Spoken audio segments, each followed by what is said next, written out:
मैं हूं डॉक्टर दत्तात्रेय। सबसे पहले तो आप सभी को एग्ज़ाम से पहले मेरी बहुत सारी शुभकामनाएं कि आप सफल हों और जीवन में उत्तरोत्तर आगे की ओर बढ़ें। स्ट्रेस सभी को होता है और जैसा कि मैं आपको एक बात बता दूं, स्ट्रेस होने का कारण पॉजिटिविटी होती है। जीवन में आगे जो बढ़ना चाहते हैं उन्हीं को स्ट्रेस होता है। तो स्ट्रेस का टाइम है, लेकिन उसको मैनेज करना भी बहुत ज़रूरी है। सबसे पहले तो मैं आपको एक बात बता दूं कि स्ट्रेस होने के कारण क्या क्या हो सकते हैं। स्ट्रेस ऐसा क्या क्या होता है जिससे स्ट्रेस होता है हम सभी को एग्जाम से ठीक पहले। स्ट्रेस होने का पहला कारण यदि मैं बात करूं तो थोड़ा सा जो हमारी स्मरण शक्ति है, यदि मेमोरी किसी भी तरह से थोड़ी सी भी वीक है तो निश्चित रूप से ये इसके कारण स्ट्रेस हो सकता है। दूसरा कारण ये हो सकता है कि यदि हमारी न्यूमेरिकल कैपेसिटी या एबिलिटी कहीं पे भी थोड़ी सी कम हो तो वो स्ट्रेस का कारण हो सकता है।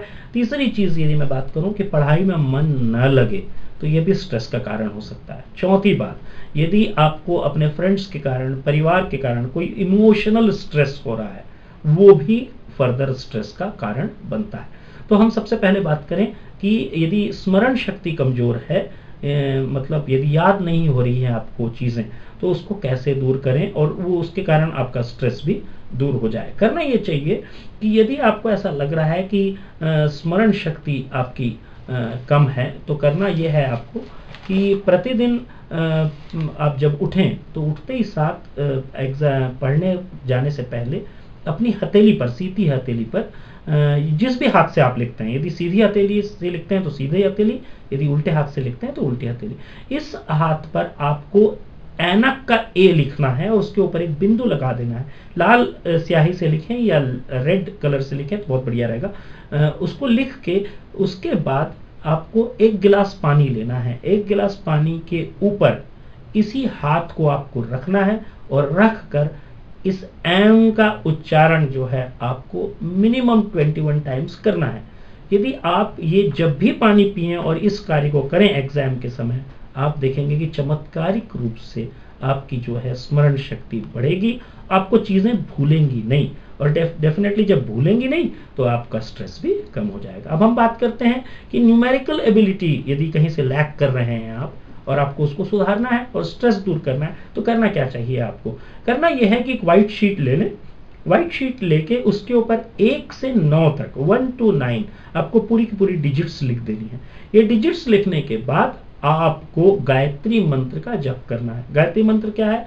ओम भूर्भुवः स्वः तत्सवितुर्वरेण्यं भर्गो देवस्य धीमहि धियो यो नः प्रचोदयात्। इस मंत्र का आप उच्चारण करेंगे। उच्चारण कैसे करेंगे? सुबह 21 बार, दोपहर में 51 बार और शाम को 108 बार। इस तरह से यदि आप कंटिन्यूस एग्जाम के समय करेंगे, उन अंकों को देखते हुए आप देखेंगे कि आपकी न्यूमेरिकल एबिलिटी जो है वो बढ़ना प्रारंभ हो गई है। स्ट्रेस बिल्कुल खत्म हो जाएगा।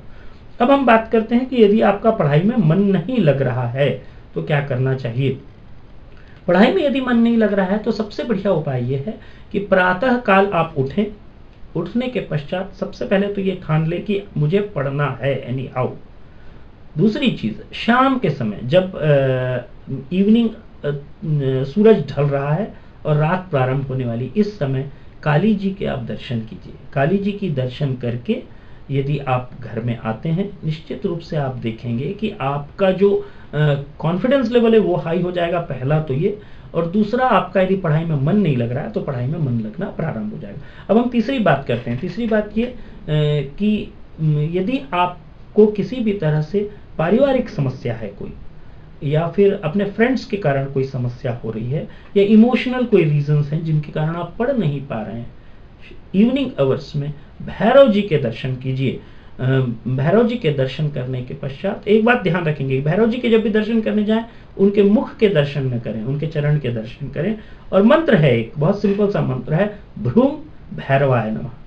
मंत्र फिर से सुन लें, भ्रूम भैरवाय नमः। इस मंत्र का यदि उनके समक्ष खड़े होकर चरण देखते हुए उच्चारण करते हैं, आप देखेंगे कि आपका पढ़ाई में मन लगने लग जाएगा, इमोशनल रीजनिंग्स खत्म हो जाएंगी, स्ट्रेस डेफिनेटली मैनेज होगा और आप एग्जाम में सफल होंगे। फिर से मेरी बहुत शुभकामनाएं आपको इस एग्जाम्स के लिए।